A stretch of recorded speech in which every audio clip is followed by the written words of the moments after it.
Hello there, Internet. Mogwai here, and I got another video for you guys today. Today we're going to be playing some Walking Dead, some Golgari Zombies, AMC's prize-winning show, aka Carl!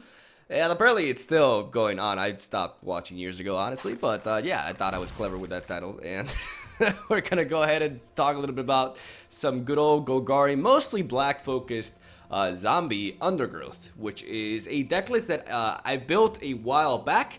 But I went back to it and tried to update it a little bit for this, Ravnica Allegiance-filled metagame. And I think this is a deck list that you guys will enjoy, as it's quite viable, very competitive, and geared towards best of one.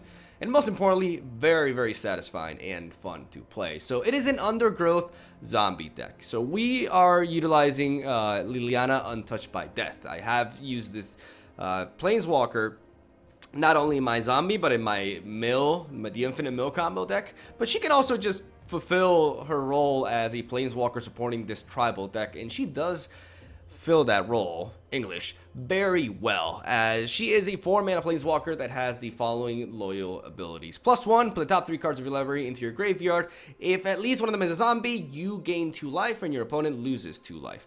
-2, target creature gets -X, where X is the number of zombies you control, so very efficient creature removal as it does bypass indestructible. And -3, which I will showcase off in today's gameplay, you may cast zombie cards from your graveyard this turn. She is very powerful in this build, especially because of how heavy we are going on with zombies. We have, most of our cards are creatures, because like I've stated numerous times before, when it comes to Undergrowth focused decks, one of the biggest mistakes that I feel people make when they deck build these sorts of archetypes is that they put in too many non-creature spells in the decks. And I think this sort of archetype requires the vast majority of your deck list to be creatures.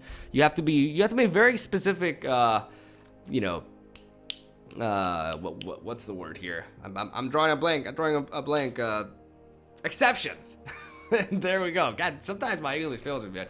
You have to be very wary with the exceptions to this rule, that I go by at least. In this case, we're running 3 copies of Liliana and 1 copy of Velas Reborn. Every single other card in this deck is a creature, because the more creatures we have, the more likely our Undergrowth, or the more powerful our Undergrowth effects are going to be. And we have several key creatures that, have the Undergrowth tag, mainly the Crawl Foragers, the Molder Hulk, and one of our win conditions, because we can win the game in several other ways. But for games that drag out, the Lotless Giant, a 7-mana 6/5, which I have showcased off in this channel before. Like, you can check back to my older videos from early January, I believe. I have a video called Lotless Giant Kill, and it's basically a highlight of this bad boy just destroying everything and killing opponents and making them cry. It's absolutely glorious. So I thought I would bring this bad boy back, and very powerful finisher in the right scenario. Alongside, of course, like I said, my other Undergrowth cards, which are the Molder Hulk, very powerful card that can be played onto the board really early on. Has infinite cycle potential with Memorial to Folly, as we can sacrifice Memorial to Folly to return Molder Hulk to our hand, play Molder Hulk, and return Memorial to Folly to the board. So we kind of, like I said, have an endless cycle here, and he just doesn't go away because of that. So very, very potent card, a 6/6, which is very sizable and difficult for your opponent to potentially deal with. Really good against mid-range decks, as it becomes very hard for your opponent to break through, and just a huge ass zombie that pushes a lot of damage potentially. We have 2 copies of Underrealm Lich, really powerful card as well, that enable us to draw really effectively, and also feeds our graveyard with other creatures, so it works at empowering our Undergrowth. 2 Crawl Foragers for the mono red matchups and aggro matchups in general. Not only aggro, but also mid-range matchups too. Just any sort of matchup that you're taking a lot of damage, this can actually save your life.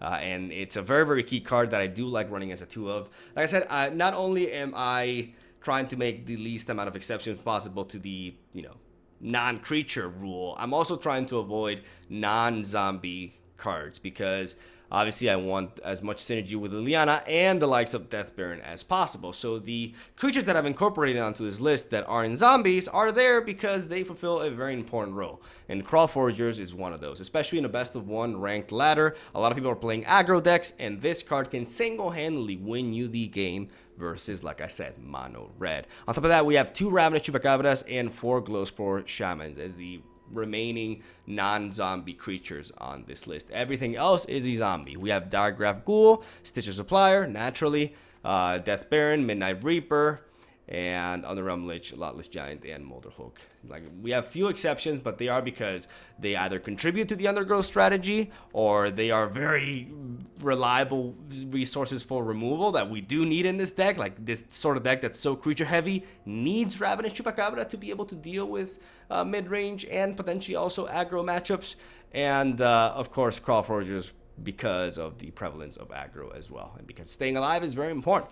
And as you can see, we are also playing Diagraph Ghoul. We have a pretty low curve. Really, this deck can potentially outsmork the opponent. If we face control matchups, we instead of relying on Lotless Giant, we just try to out-tempo the opponent with our 1-drops, our 2-drops, which have 3 attack, and Death Baron, which buffs everything +1/+1, and enables us to push more damage. But what I love about the Death Baron in this deck is that he also gives my creatures Death Touch, which enables me to apply a lot of pressure and also slow the opponent down in mid-range matchups, because Death Baron converts my Stitcher Suppliers into 2/2s with Death Touch, which means that I can trade with anything and just kill it. And I want Stitcher Suppliers to die so that I can proc his ability again, or her, sorry, which can be really important. So this deck flows surprisingly well. Can be aggressive, can be more mid-rangey and slow the opponent down. It's quite flexible, and like I said, it's just very, very fun to play. And it's quite different, and it feels like an actual Golgari, you know, instead of like the standard Golgari mid-range with the Explorer package and all that stuff. It's kind of like a more thematic sort of build, and it works. So I guarantee you it works. Like, it actually is efficient. It's not like the most competitive deck out there by any means, but it is definitely competitive, and it's a joy to play. So if you want to play some zombies, then you could try this bad boy out, and let me know how it goes for you. So without further ado, I'm going to stop talking, as I've been rambling for like over 7 minutes, and we're going to go on and showcase off some gameplay that I had in Diamond. And that's all I got to say. Have a swell day. Thank you for watching. Hope you enjoy the daily content, and I'll see you tomorrow. All right, here we go. Let's play some zombies. Bugging will be our first opponent. Some knuckle cracking, you know, for dramatic intensity. Oh, mama, this hand. This hand speaks to me. We have a turn 1 Stitcher Supplier, turn 2 Glowspore Shaman, and turn 3 Midnight Reaper, and we are going first. So I am most definitely going to keep this hand right here. Gonna drop the Swamp. I'm gonna lead up with the Stitcher Supplier. And okay, that's pretty good. We do send one of our Lilianas to the graveyard, unfortunately, but at the same time, we get 2 creatures. Whenever I get at least two, I feel happy with the Stitcher Supplier. Alrighty. Let's pay the 2 life for our Glowspore Shaman here. He has his land untapped, so we're just gonna play on curve and just do our plays before anything. And okay, we hit 3. I'm going to decline since I do have a Murder Hulk, a Molder Hulk. I have an English. A smack him. Gonna call that a turn. In a couple of turns, we could potentially curve out into this guy. All right. Okay. I kind of want to attack with these 2. I don't mind trading with that, honestly. I want to be aggressive, get as much damage as possible. Okay, that's... If I play the Stitcher Supplier here, I may be able to play you next turn. Yes, I will. Fan-fucking-tastic. We're going to be able to Molder Hook next turn and return, potentially, do we have... Woodland Cemetery will do. Alright, Midnight Reaper will be able to stop us, though I actually want to play Death Baron instead, because this will enable me to push some good damage now. And you won't want to trade the Midnight Reaper into those. Death Baron is so deceptively good. Like, the Death Touch ability in these mid-range matchups goes a long way, and it does warrant removal from the opponent. He may just attack face here. which is completely fine by me because we're going to continue to smack him. Because we need to set up that Lotless Giant kill. We're going to play the Molder Hulk though. Gonna return one of the Woodland Cemeteries. And we go in face. We're just 7 more creatures in the graveyard away from killing our opponent. And of course 3 mana. I kind of wish the Lotless Giant was 6 mana instead of 7. That would make me so happy. Alright. That'd make me like the happiest guy in the world, honestly. So he could trade with Molder Hulk here, and I do have Mortal to Folly. I'm gonna play the Midnight Reaper. And I'm gonna attack with this. Because, yeah, he may draw a card, but he's taking damage regardless, and every ounce of damage is very important, as it'll feed my Lotless Giant. So, like I said, I'm 3 mana away. Uh-oh, no, no, J-Light Ranger. Oh. Okay. Let's tear this to balance comes. Alright, so we're definitely going to attack with the Midnight Reaper and with the Molder Hulk onto Vivian. And honestly, with the Stitcher Supplier as well, like, we want to attack with everything. If he wants to block these, then that's completely fine by me. Actually, playing the Death Baron is... It makes even more sense here. We're going to drop this bad boy. And we are going to attack Vivian with everything. Absolutely everything. We want her dead. We want her dead immediately.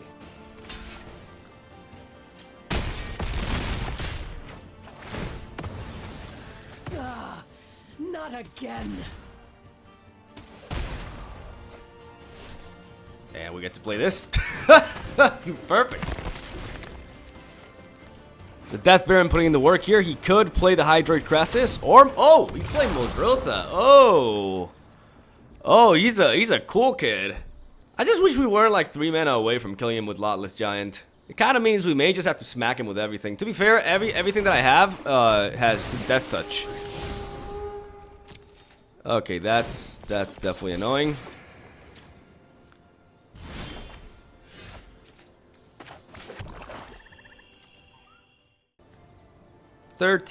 We do threaten lethal, which means he has to trade some of these. Which means that I do want to play the Midnight Reaper to draw more fuel.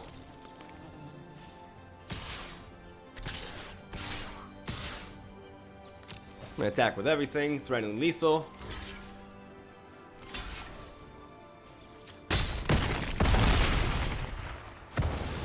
Wow.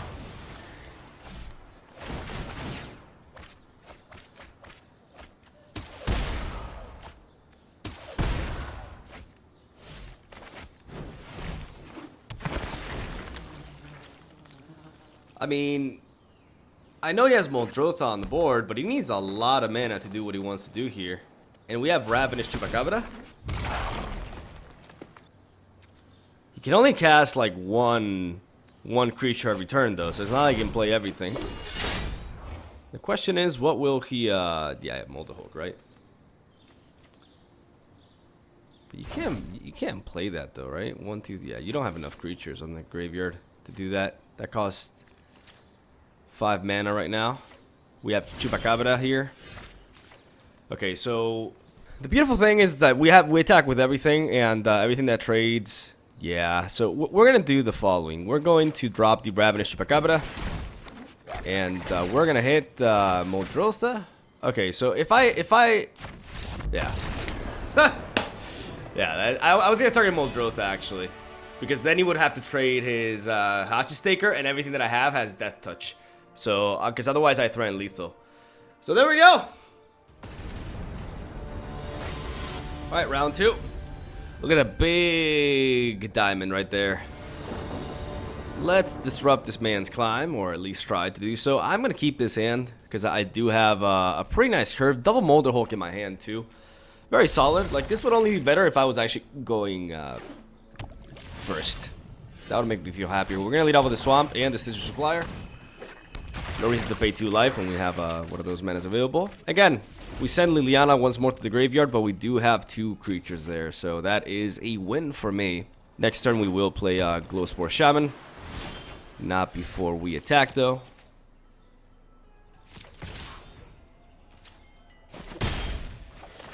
Gonna pay 2 life. Gonna attempt to play our Shaman here. We may get countered. No, it's just a Growth Spiral. Alright. This is looking to be banned Nexus. I mean, we don't necessarily need that land. Methinks. It would be nice to draw, I assume, but... Interesting. Okay. Alright. That's not what I was expecting. Dovin's Acuity. Interesting. Regardless, we are paying the life here. We're gonna drop the Midnight Reaper. And we're gonna smack him face. Drop him down to 15. Now if he does go for a board wipe, we will be able to... I know. Let's skip to the good. Hopefully no Root Snare. But if he does play Teferi, that leads me to believe that he does have a Root Snare. I mean, I wish this didn't enter the board tapped. We could play Liliana here. Well, we're gonna try to attack and kill Teferi.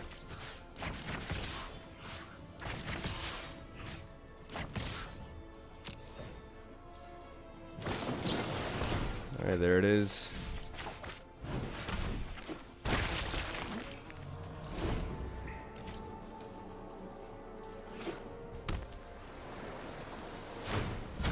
You know what? I'm not. So this is still like Nexus. He has Dovin's Acuity, which is kind of cute, I guess, but it's still clearly Nexus of Fate. And yeah, he's in full control, which leads me to believe that this man does have Nexus of Fate in hand. So I think this is where our fun ends. Show me the Nexus of Fate, buddy. Show me everybody's favorite card. There it is. There it is. All right. Oh, there's more. But there's more!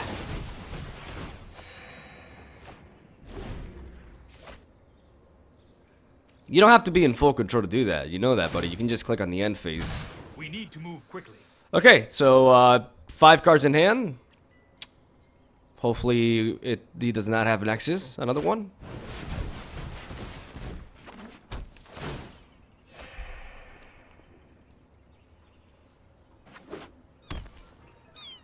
There's a lot of ifs, though.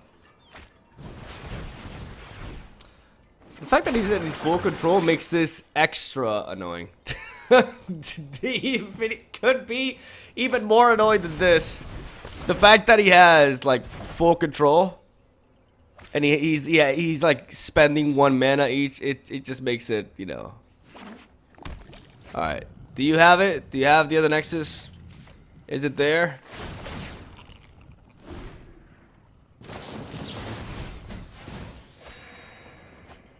Alright, he still has a chance to have it. 1, 2, 3, 4, 5. He still can get it.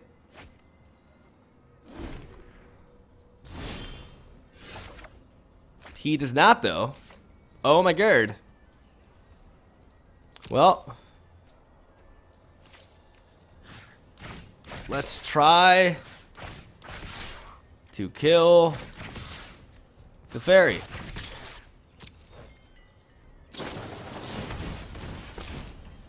Well, we tried. Wait. Okay.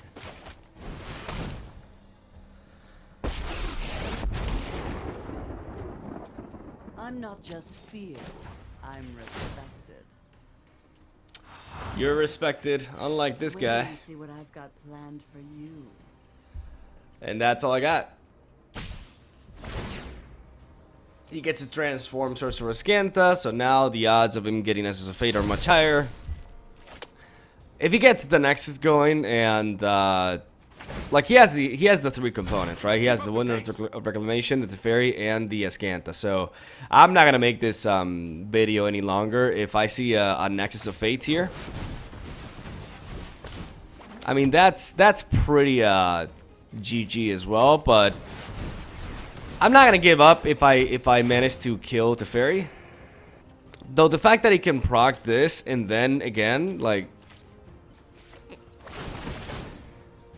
it's hard to believe my opponent is not finding Nexus here when he can just utilize Search for Azcanta. Like, he can just play Search for Azcanta, search for it, and he can cast Nexus of Fate if he wants to. And okay, that's enough. Not gonna plague my video with, you know, half an hour of this bullshit. So yeah, we just take the concede and move on to another one.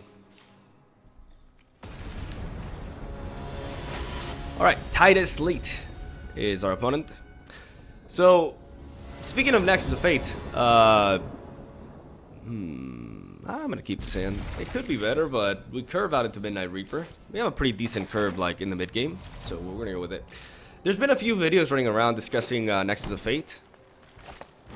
And, you know, how healthy it is for the game and all that stuff. What do you guys think, personally, about it?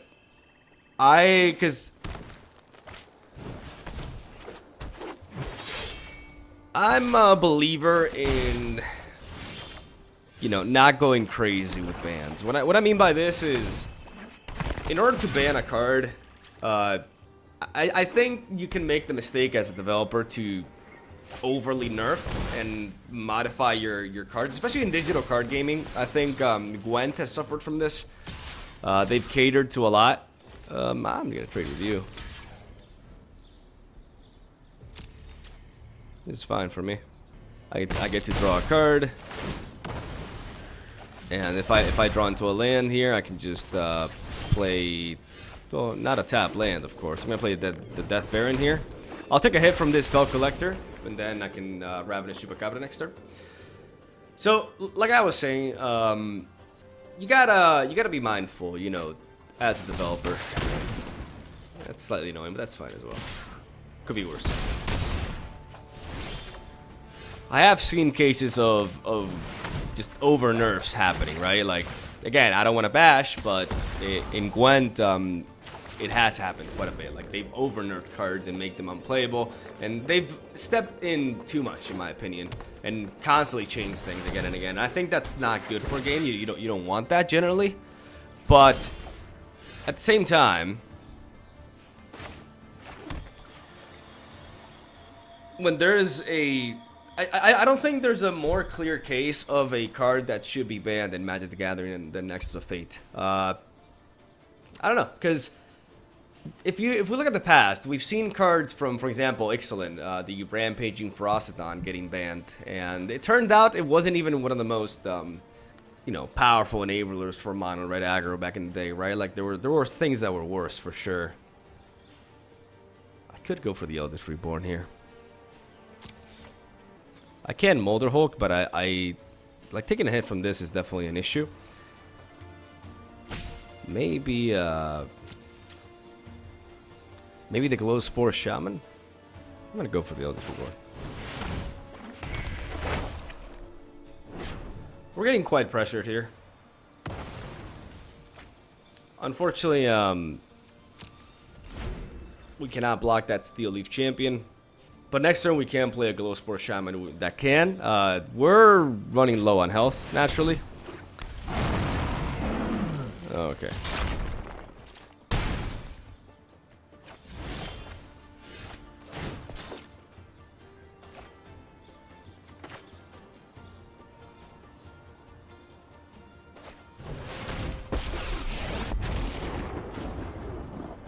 You can kneel if you like.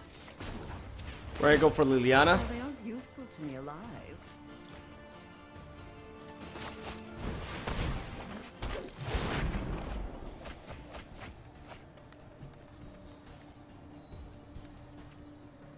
One, two, three, 4, 5, 6. We do want that land, but it's fine because we have Molder Hulk anyways. So we're basically gonna try to live here.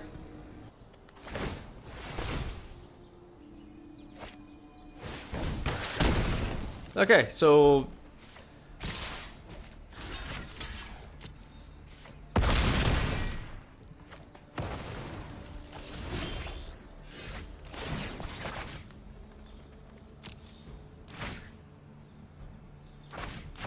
Crawl Harpooners is pretty solid.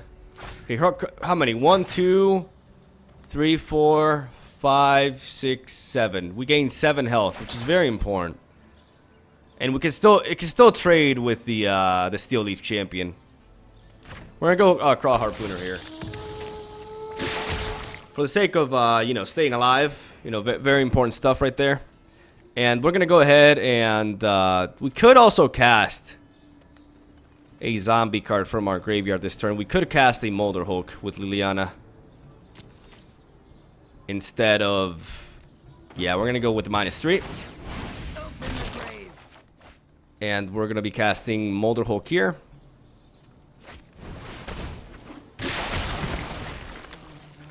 Which we should have done. No, it's fine doing it this way.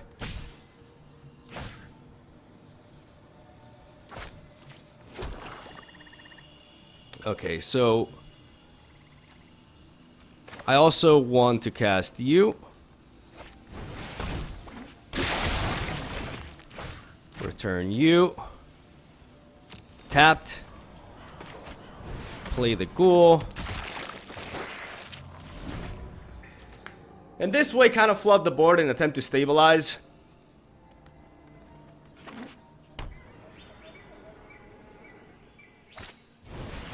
Alright, there's another Steel Leaf right there. Alright. Liliana putting in the massive work here. We have stabilized, boys. I repeat, we have stabilized. We have a total of 3 zombies. Let's keep going for Liliana here. Let's keep filling up that graveyard. Don't get squeamish on me. Not bad. We have Memorial to Folly there, which we could utilize for Ravenous Chupacabra potentially, but let's go with the Glowspore Shaman for now. Shaman, English.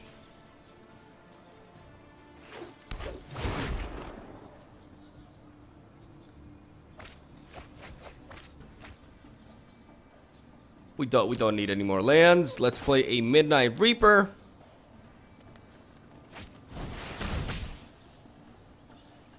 And we're gonna attack him with 1 Molder Hulk because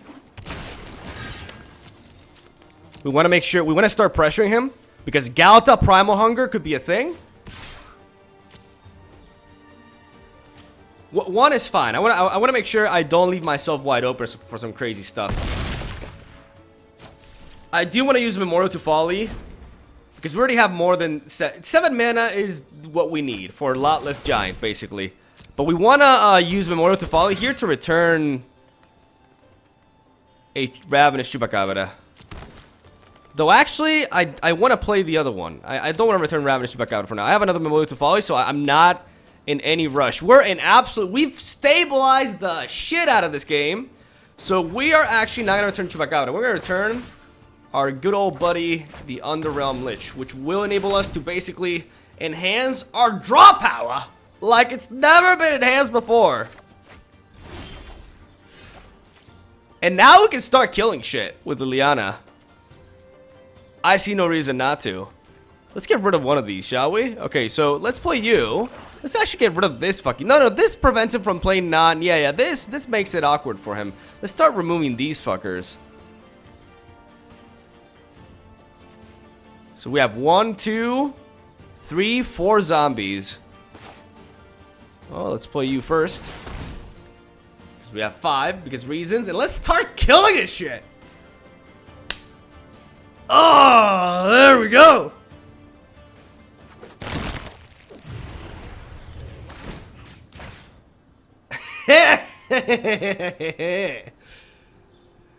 Bitch! Ah! No Lotless Giant kill. But we showcased off some Liliana power. Not even bad. Not even, we were close to dead there. We were near dead, and we just stabilized the hell out of that game. The Crawl Foragers, I'm gonna say Crawl Harpooners. The Foragers there, you know, just bringing us back to life, and holy fuck. That was a good game. We had a good session today. We ran into some Nexus, you know, fun, and but we got some good matches against Golgari, or sorry, Sultai midrange, and I guess that was Gruul Stami. So yeah, thank you guys for watching. Have a solid day. Hope you enjoyed the video. Stay tuned for more daily MTG content. I am Mogwai, and I'm changing up my outro. I don't know why. I do know that I love you though, and I'll see you tomorrow.